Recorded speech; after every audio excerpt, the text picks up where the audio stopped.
Ето и едно по-различно пътуване до Пекин, Китай, по програма на Китайското посолство за български малки и средни производствени бизнеси.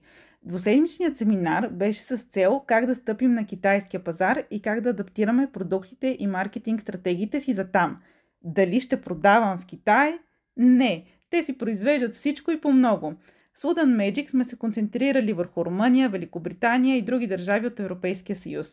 Бяхме представители от 25 бизнеса и се запознах с много интересни брандове. Една фирма, например, произвежда растителни стволови клетки за козметичната индустрия.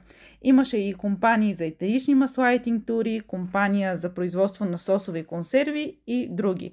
Обожавам този нетворкинг. Реално това си беше 24/7 бизнес подкаст. В Нинбо посетихме най-голямото изложение за продукти от Централна и Източна Европа. Имаше и български щанд с няколко бранда. Отделно посетихме 2 университета, гимназия за изкуства, хедкуартърите на Lenovo и Huawei, където видяхме много иновативни технологии. Но какво беше най-хубавото? Вдъхнових се. Вдъхнових се още повече да бачкам и да се развивам. Мотивирахме разговорите с много по-успели български бизнеси и усещането, което Китай ми даде. The sky is the limit. Or maybe even higher.